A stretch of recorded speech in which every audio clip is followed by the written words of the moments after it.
warlords did not come with fleets at first. They came with confidence. Across the outer spiral, in the quiet regions where trade lanes thinned and stars burned older and redder, the Kartal Dominion had built its legend on a simple truth. Everyone eventually surrendered.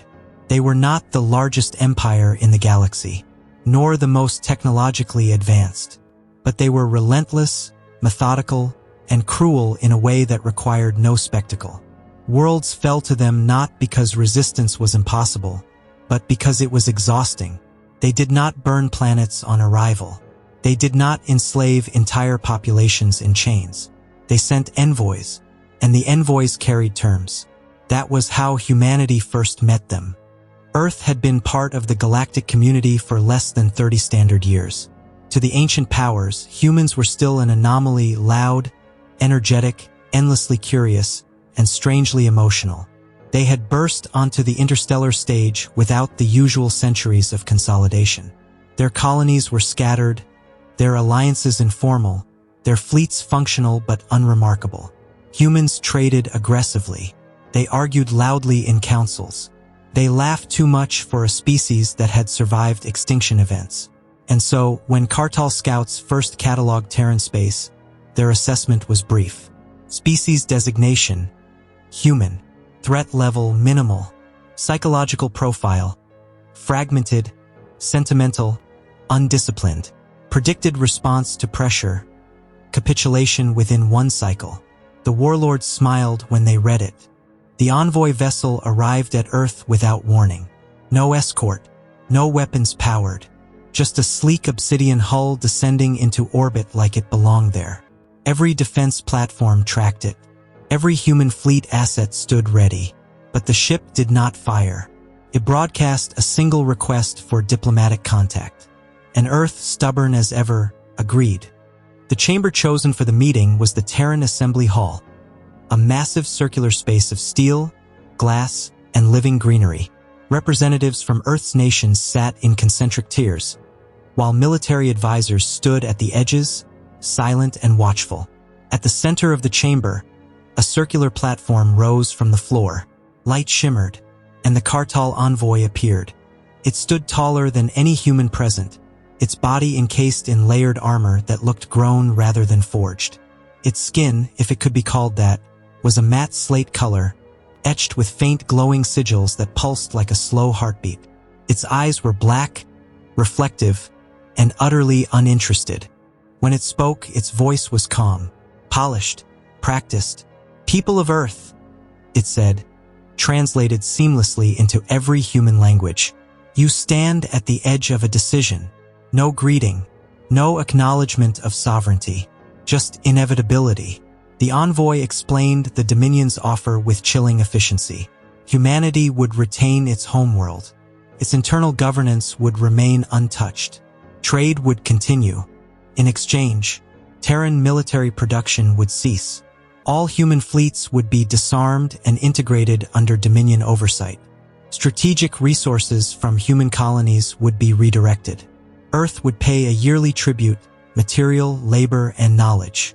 And most importantly, "You will not expand," the envoy said. "You will not innovate beyond permitted parameters. You will not resist." Silence filled the hall. Not fear, something else. A human delegate finally spoke. A woman with silver hair and tired eyes, a veteran of the early colony wars. "Is this a declaration of war?" she asked. The envoy tilted its head slightly, as if amused. "No," it replied. "It is a declaration of mercy." A ripple of quiet anger moved through the room. The envoy continued, unfazed. "We have observed your species," it said. "You value freedom, yet fracture yourselves endlessly. You build weapons, yet hesitate to use them decisively. You fight among yourselves even when united action would save you." He stepped forward. "Surrender spares you the lesson others required blood to learn." Human military advisors exchanged glances. They had expected threats. They had expected demands. They had not expected condescension. A younger delegate leaned forward. "You're asking us to give up who we are," he said. "Innovation, defense, Exploration, that's humanity. The envoy's eyes flickered. No, it said. We are allowing you to survive despite who you are. That was the moment the room changed, because humans could tolerate many things, but not being told their survival was a favor. The envoy concluded its presentation with finality. You have 72 standard hours, it said. Accept these terms, or we will demonstrate why resistance is inefficient. The hologram faded. The envoy ship departed orbit moments later. And across Earth, alarms that had never sounded before began to hum. In the days that followed, panic did not spread. Debate did. Human media exploded with arguments, some calling for submission, others demanding resistance. Economists calculated losses. Military analysts ran simulations that ended in grim silence. The Cartel Dominion was real. Its victories were documented. Its fleets were massive. And humanity was young. The galaxy watched quietly, many expecting Earth to bow like so many before it, because that was the pattern. But deep within Terran space, far from cameras and councils, something else was happening. Old facilities, half-forgotten, underfunded, buried beneath layers of bureaucracy, were coming back online. Engineers were being recalled. Logisticians were rerouting shipments. Signals once considered obsolete were lighting up again. Not because humans believed they could outgun the Dominion, but because humans had never survived by meeting threats head-on. They survived by thinking sideways. In a quiet briefing room aboard an unassuming orbital station, a small group gathered. Admirals, scientists, civilian strategists. No flags, no speeches. Just a single question projected onto the wall. If surrender guarantees survival, why does it feel like extinction? No one answered immediately. Then a man at the back spoke softly. Because they don't understand what we do when we're cornered. The room turned. He continued. Every species they've conquered tried to win their war. A pause. We're not planning to win a war. A slow smile spread. We're planning to end it. 72 hours ticked down. The Cartel warlords waited, confident. After all, humans were predictable. Humans were divided. Humans always broke. They had no idea the trap had already begun to close. The Cartel Dominion interpreted humanity's silence exactly as expected. No reply within the first 12 hours. No formal counteroffer. No desperate pleas for clarification. To the warlords, this was not defiance. It was hesitation. And hesitation always preceded surrender. Across the Dominion's command nexus, towering figures reviewed projections with calm certainty. Vast holographic star maps glowed beneath clawed hands as probability models converged on a single outcome. Terran compliance likelihood, 87.3%. Favorable number. The warlords had seen this pattern hundreds of times. Younger species always argued internally first. They fractured along political, cultural, or ideological lines. By the time unity emerged, it was usually in the form of compromise. And compromise, when demanded at gunpoint, was surrender by another name. So the Dominion waited. Humanity, meanwhile, was anything but silent. Earth cities did not sleep. Lights burned late into the night as analysts, engineers, historians, and military planners were pulled from retirement, reassigned, or quietly redirected. Officially, the Terran Assembly was deliberating.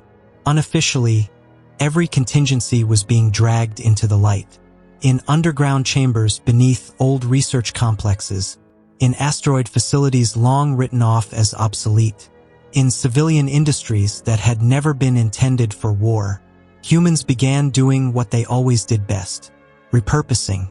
On Luna, a senior propulsion engineer stared at a schematic projected across an entire wall. This drive was designed for freight haulers, she muttered. Low acceleration, high reliability. Her colleague nodded. Which means it can be overclocked. That would tear it apart. Eventually, he said, but not before it gets where it's going.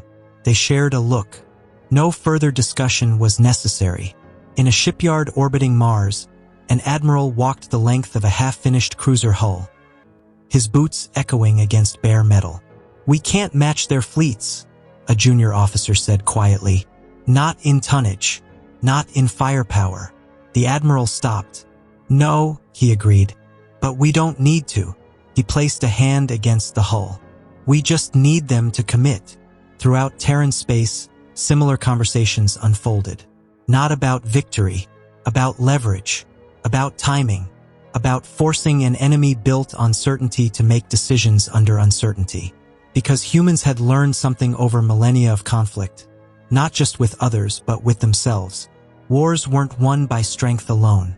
They were won by making the other side wrong at the worst possible moment. The first official response to the Dominion arrived at the 48th hour. A single transmission, brief, polite, carefully worded. "The Terran Assembly acknowledges receipt of your proposal. We request additional clarification regarding enforcement mechanisms and long-term oversight. This matter requires due process." The message was deliberately mundane, bureaucratic, human. The Kartal envoy reviewed it and dismissed it within seconds. "Delay," it said. "They seek time to reconcile internal disagreement."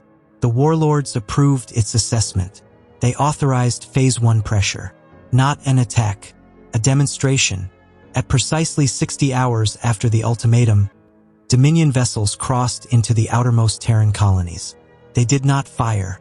They simply appeared, massive silhouettes blotting out stars.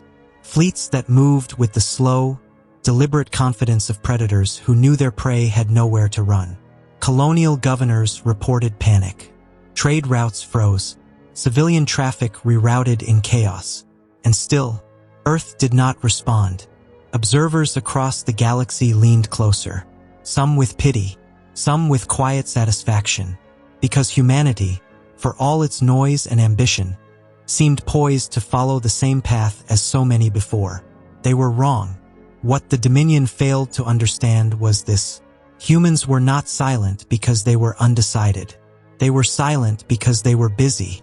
Deep within a classified Terran facility, an AI core old by galactic standards, but endlessly modified process data at impossible speeds. Simulations layered atop simulations.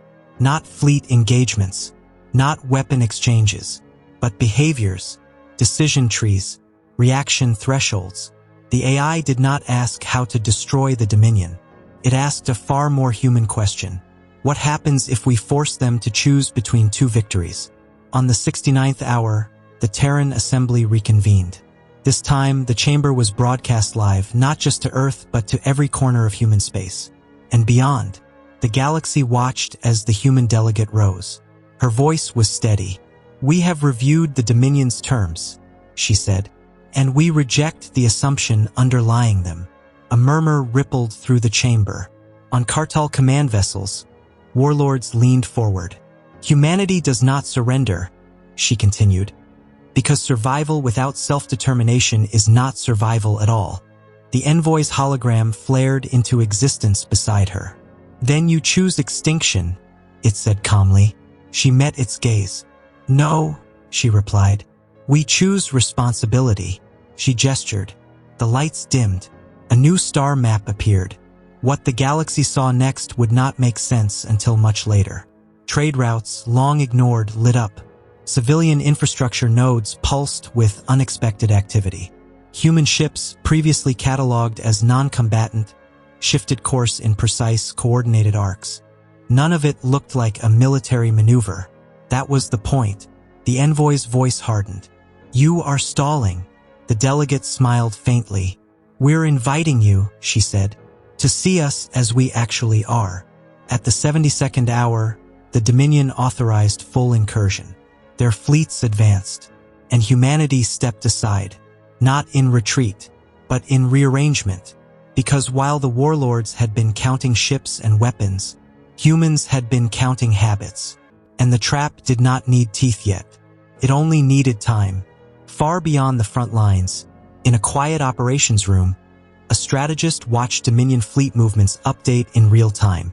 "Phase 1 complete," someone said. The strategist nodded. "Good," he replied. "They think we're afraid." Pause. "They always move faster when they're sure." The galaxy held its breath. The warlords smiled, and humanity waited, not for permission, but for the moment when certainty became a liability. The Dominion advanced with the certainty of a force that had never been punished for doing so. Their fleets moved in disciplined formations, vast wedges of armored vessels gliding through Terran space like blades through water. Sensors mapped every known human installation, every shipyard, every defense platform cataloged in decades of distant observation. Nothing surprised them. That alone should have been the warning. From the warlord's perspective, humanity's response confirmed every long-held assumption. Terran fleets were dispersing. Civilian traffic was flooding secondary routes. Old stations powered down instead of fortifying. Classic signs of collapse. They lack unity, one warlord declared, his voice resonating through the command chamber. They lack doctrine. They lack resolve. The others agreed. Species like this always mistook motion for strategy. What the Dominion did not account for was the difference between retreat and redistribution. Human vessels were not fleeing. They were spacing themselves. At the edges of Dominion sensor range, small Terran craft slipped between stars, freighters, survey ships, refitted civilian hulls. None of them carried weapons worth noting. None of them formed formations that triggered threat algorithms. They simply existed, and they moved with purpose. On Earth, the Terran assembly chamber was quiet now. The speeches were over. What remained was execution. A senior naval coordinator leaned toward the central table. "They're following the corridors," she said. "Exactly as predicted." A civilian logistics director nodded. "Their fleet doctrine favors direct control lines. They don't like uncertainty behind them." The strategist tapped the display. "Which means they'll overextend," he said. "They always do." Someone asked the question no one liked. "And when they realize it?" The strategist didn't look up. "Then we move to Phase 2. The Dominion's first strike came on the 4th day. Not against Earth. Against a peripheral colony, lightly defended, strategically insignificant, but symbolically important. The warlords believed it would break morale. Instead, it revealed something deeply unsettling. The colony did not resist. Its defense platforms powered down. Its population shelters sealed. The Dominion fleet fired anyway. Orbital strikes carved into empty cities. Infrastructure was reduced to slag. Satellites went dark. The warlords watched the destruction in silence. "They abandoned their own," one observed. "Efficient," another replied. But then something unexpected happened. No distress calls followed. No pleas. No desperate counterattack. The colony was simply gone. Within hours, Dominion intelligence flagged anomalies. Human traffic patterns shifted again. Energy readings spiked in regions previously classified as inert. Long-range sensors detected brief, precise bursts of activity, then nothing. Too clean, too controlled. On a Dominion carrier, a tactical officer frowned at his console. "Command," he said carefully. "Terran logistics behavior is inconsistent with panic." The warlord overseeing the sector glanced down at him. "Explain." "They're losing territory," the officer said, "but their supply movement efficiency is increasing." Silence followed. "Are you suggesting," the warlord said slowly, "that they plan to lose?" The officer hesitated. "Yes," he said. The warlord dismissed him.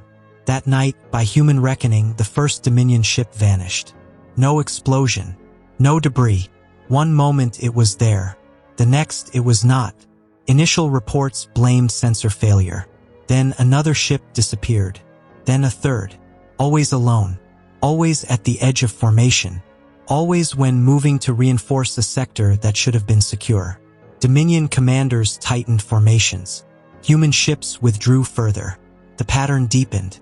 Across Terran space, humans watched feeds in silence. They did not cheer. They did not celebrate, because they knew what came next.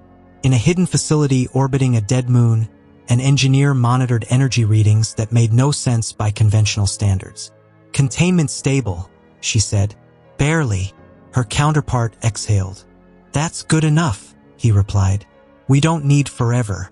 Just surprise." What happens if they adapt? He smiled grimly. They won't, he said. They don't adapt mid-doctrine. The Dominion Warlords convened. For the first time since the campaign began, their projections showed uncertainty. Ship losses were minimal but unexplained. Terran resistance was negligible but unsettling. And most disturbing of all, the humans were choosing where the Dominion advanced. They are shaping our movement, one warlord said. Impossible, another snapped. They lack the strength. Strength is not required, the first replied. Only understanding. Silence fell. The realization came too late. Dominion fleets had pushed deep into Terran space. Too deep. Supply lines stretched thin. Communication lag increased. Redundancy vanished. And everywhere they turned, the humans were already gone. Not destroyed. Gone. In a Terran command room, a young officer stared at the tactical map. They're committed, she whispered. The strategist nodded. Good, he said. That means they've stopped looking behind them. He pressed a control.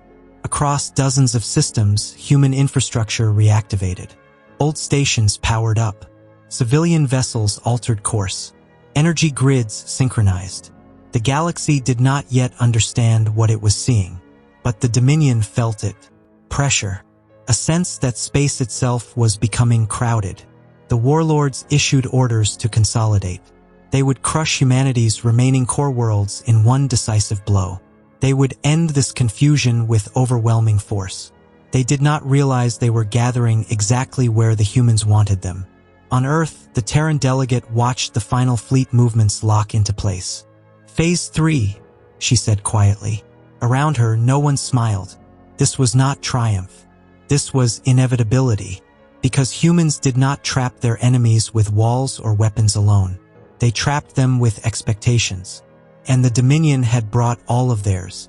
The Dominion fleets gathered like a storm. Dozens of warships, each a monument to conquest. Aligned above the crimson glow of Helios Reach, a strategically chosen system that intelligence predicted would force humanity's last stand. From the warlord's perspective, it was perfect, central, symbolic, overwhelming. Human resistance in the region was negligible. A few outdated defense platforms, sparse patrol traffic, no significant fleet presence. Exactly what surrender looked like.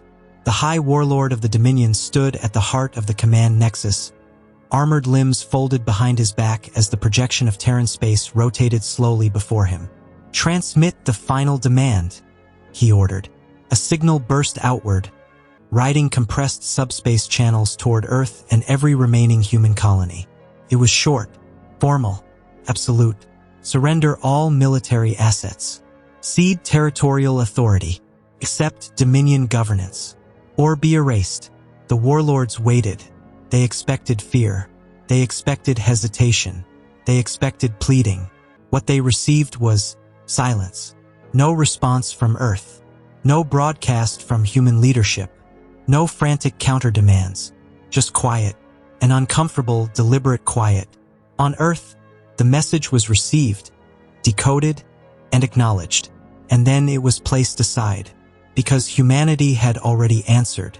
Not with words, with positioning.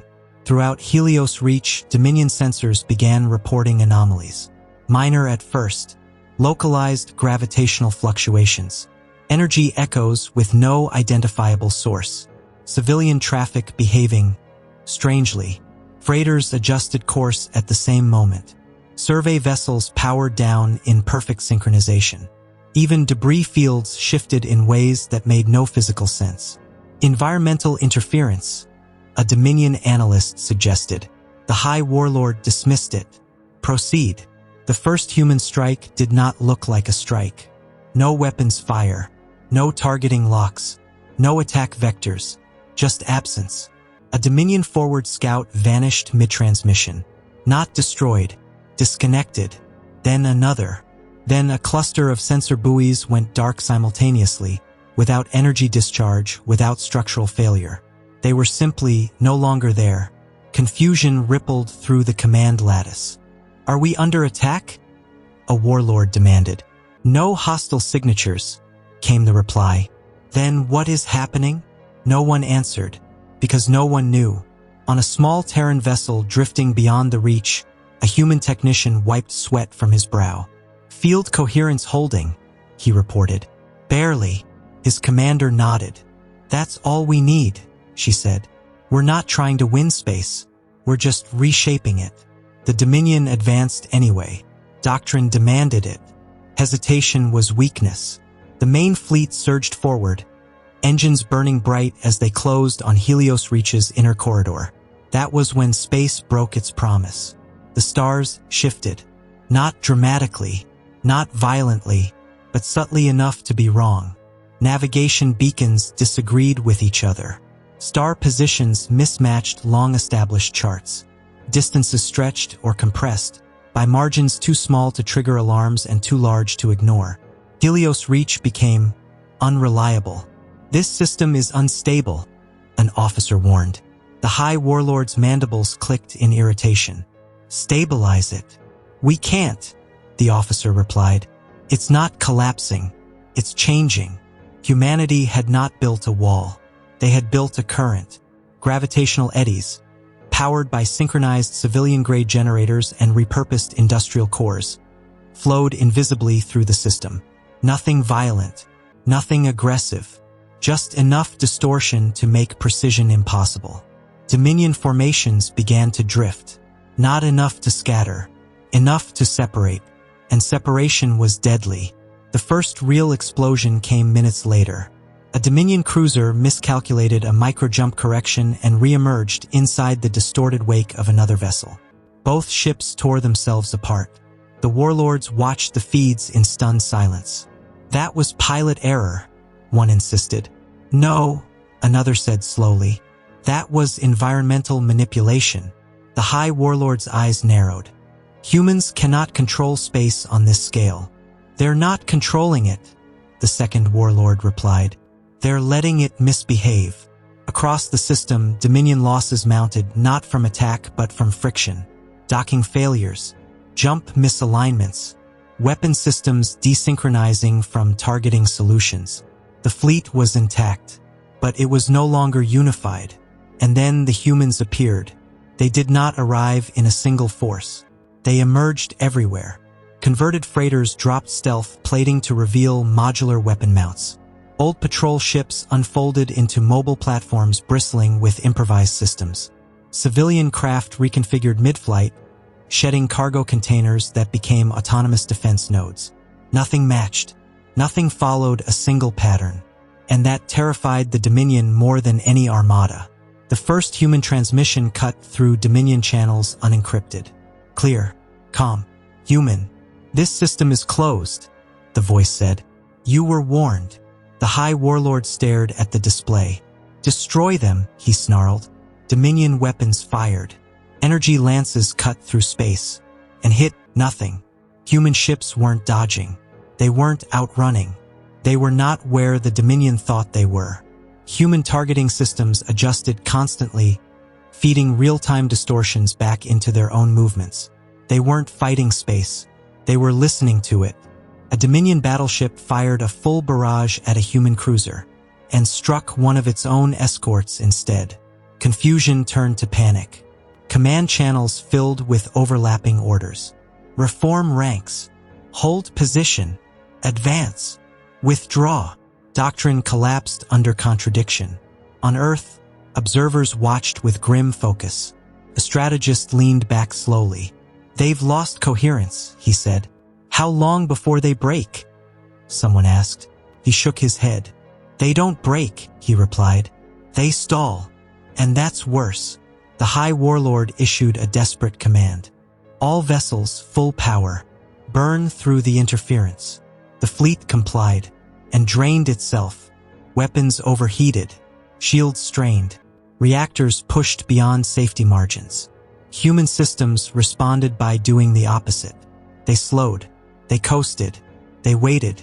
A human frigate drifted near a Dominion destroyer, matching its failing trajectory. No weapons fired. No threat issued. Just presence. The Dominion captain screamed orders at his crew as systems failed one by one. Why aren't they attacking? He roared. His sensors officer whispered the answer. They don't need to. The realization hit the High Warlord like a physical blow. This was not a counterstrike. This was containment. Humanity wasn't trying to annihilate the Dominion fleet. They were letting it exhaust itself, trapped inside a system that no longer obeyed Dominion rules. For the first time in Dominion history, a warlord considered retreat, and found there was nowhere reliable to go. Human ships closed in, not aggressively but deliberately. Corridors narrowed. Exit vectors destabilized. Space itself refused to cooperate. The Dominion had demanded surrender. Humanity had responded with refusal. And as the Helios Reach battle unfolded across the stars, one truth became impossible to ignore. The Warlords had ignited a counterstrike, but humanity had turned it into a lesson. The Dominion fleet was still intact. That was the most terrifying part. No decisive blast had shattered their armada. No heroic final charge had broken their lines. No overwhelming human superweapon had announced itself. Yet nothing worked the way it should. The High Warlord stood rigid in the command nexus, watching reports scroll endlessly across the tactical lattice. Not casualties, failures, navigation errors, power fluctuations, command lag, weapon desynchronization. Every system still functioned, just not together. Why can't we stabilize? One warlord demanded. Because there is nothing to stabilize against, replied the Dominion's chief strategist, voice low and strained. They haven't created a battlefield. The High Warlord turned slowly. Then what have they created? The strategist hesitated. A condition. Across Helios Reach, human ships continued their quiet work. They did not advance in formation. They did not defend fixed points. They did not contest territory. They occupied behavior. Every Dominion action triggered a response designed not to punish, but to shape the next decision. Advance? Corridors narrowed. Retreat? Exit vectors destabilized. Hold position? Power inefficiencies compounded. Humanity was not attacking the fleet. They were attacking confidence. On one Dominion cruiser, a junior officer stared at his console in disbelief. Commander, the humans are predicting us. That's impossible, the commander snapped. No, the officer replied. They're anticipating us. Every maneuver the Dominion attempted had already been accounted for, not precisely but conceptually. Humans didn't need perfect prediction. They needed patterns. The Dominion had always believed warfare was a puzzle to be solved. Humans treated it like weather. You didn't defeat it. You endured it. You adapted to it. Or you drowned. A Dominion battleship attempted a coordinated breakout with 3 escorts.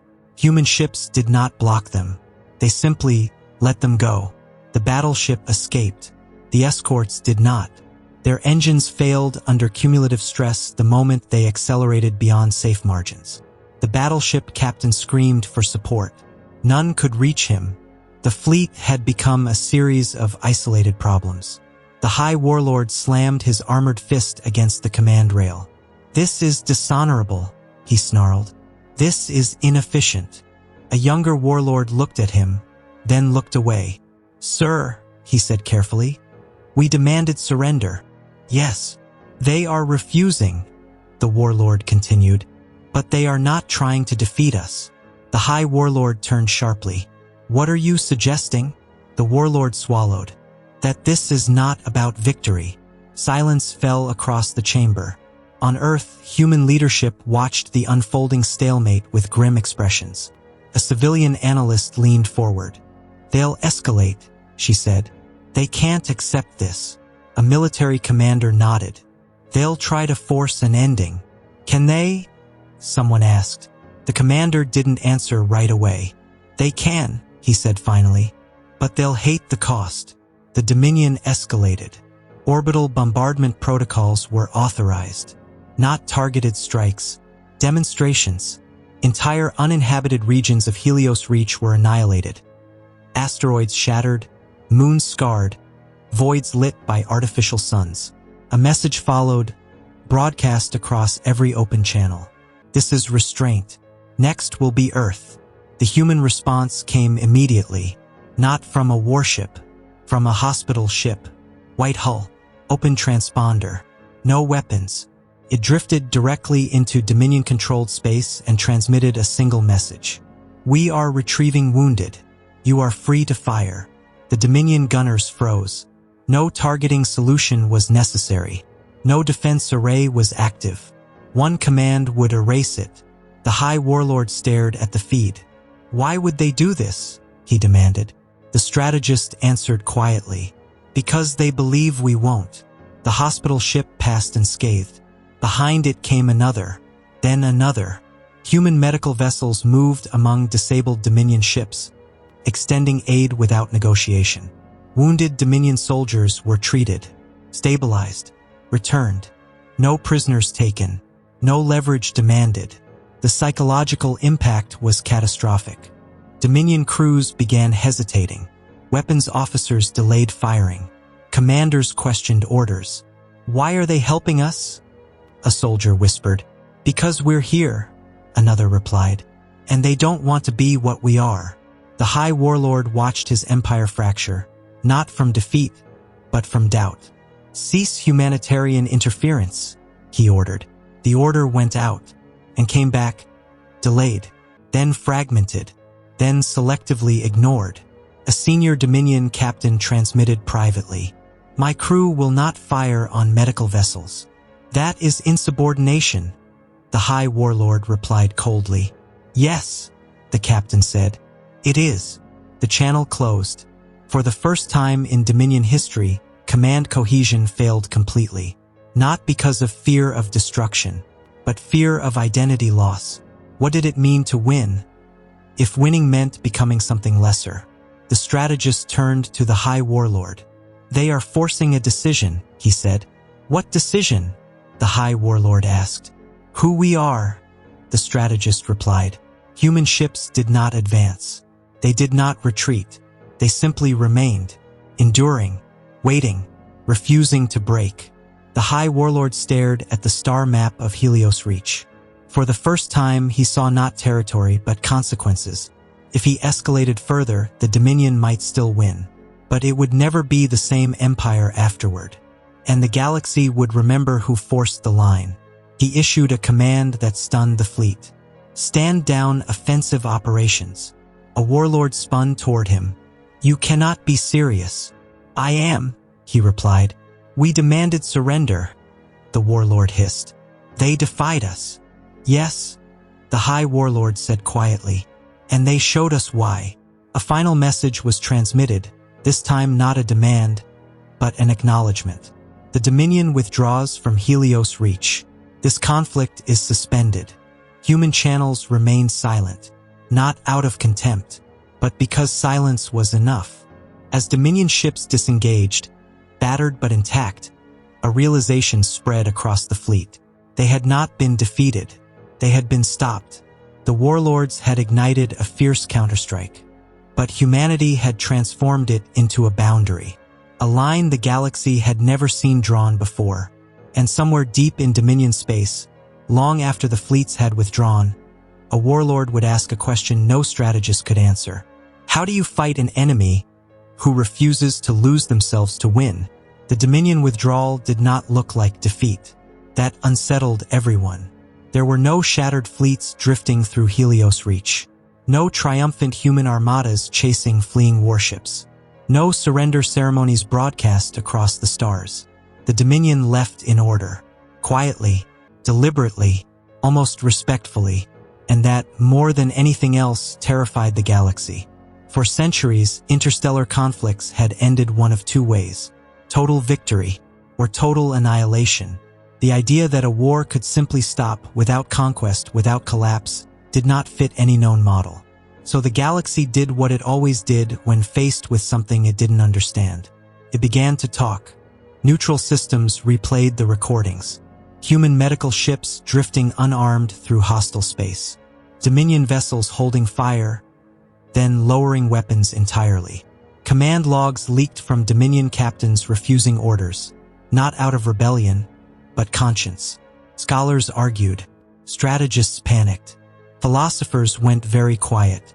because the implications were impossible to ignore. If humanity could stop an empire without destroying it, then power was no longer absolute. In Dominion space, the aftermath was worse than any battlefield loss. The High Warlords' resignation triggered a cascade. Not riots, not coups, debates. Officers demanded hearings. Commanders questioned doctrine. Entire war colleges suspended curriculum modules titled Inevitable Victory. The War Optimization Codex, unchanged for millennia, was officially labeled incomplete. That single word echoed through the ascendancy like a fault line. Incomplete. A junior Dominion cadet asked a question during a closed session. If humans could not defeat us, why did we retreat? No one answered immediately. Then an old strategist spoke. Because for the first time, he said slowly, continuing the war would have cost us more than it could ever give. What cost? The cadet pressed. The strategist met his gaze. Us. On Earth, there were no celebrations, no victory parades, no grand declarations. Cities rebuilt. Hospitals overflowed. Memorials rose quietly in places no cameras reached. Humanity mourned. They always did. But beneath the grief was something new. Not pride. Resolve. At a rebuilt command center overlooking Helios Reach, a small delegation gathered. Military leaders, scientists, civilian representatives. They were watching a live feed. The first official interstellar council session since the conflict. And for the first time in recorded history, humans had been invited. The chamber was vast. Alien delegates of dozens of species occupied tiered platforms. Each designed for physiology humanity had only studied in theory. The human delegation looked small by comparison. Unarmored, unaugmented, unimpressive. And yet, the room leaned toward them. Not physically, psychologically. A senior counselor spoke. Humanity of soul. The translator intoned. You resisted a force that reshaped the galaxy. You did not conquer it. You did not destroy it. Pause. Explain. The human representative, a woman with tired eyes and no visible rank, stood. We didn't resist to win, she said simply. Murmurs rippled through the chamber. We resisted because surrender would have required us to become something we didn't want to be. Silence followed, the kind that meant listening. Another counselor leaned forward. You were willing to die. Yes, she replied. Why? The woman took a breath. Because survival without identity isn't survival, she said. It's just existing longer. No one interrupted. Across the galaxy, that line would be quoted for generations. Trade routes reopened cautiously. Border patrols adjusted engagement protocols. Empires rewrote threat assessments. Humanity was reclassified, not as a rising power, not as a destabilizing force, but as something unprecedented, a moral variable. That classification unsettled everyone, because moral variables couldn't be modeled, couldn't be optimized, couldn't be predicted. Years later, a Dominion historian would write, humanity did not defeat us in battle. They defeated the assumption that victory justifies itself. Contact between species increased, not because humans demanded it, but because others wanted to understand. Why had humanity chosen restraint when annihilation loomed? Why had they shown mercy when it offered no tactical advantage? Why had they refused to break, even when breaking would have been easier? A young alien diplomat once asked a human engineer that question. The engineer shrugged. Because breaking is permanent, he said. Enduring isn't. Humanity never became rulers of the galaxy. They never sought thrones or tribute. They became something far stranger. A reference point. When wars escalated, someone would ask, are we crossing the human line? When surrender terms were drafted, would humans accept this? When annihilation was proposed, what would Soul say? And somewhere, deep in Dominion space, an old warlord, no longer in command, watched stars drift past a viewport. He spoke quietly to no one in particular. We thought strength was the ability to impose our will. A pause. It turns out, it was the ability to stop. Humanity continued as it always had. Messy, contradictory, stubborn, capable of terrible violence, capable of astonishing restraint, still arguing, still failing, still choosing again and again who they wanted to be. And so the galaxy learned a lesson no empire ever had before, that the most dangerous species was not the one that conquered worlds, but the one that could stare extinction in the face and refuse to surrender its soul to survive. And for the first time, the galaxy understood what it truly meant to be human. If the story moved you, subscribe HFY Story Vault for more human stories from the stars.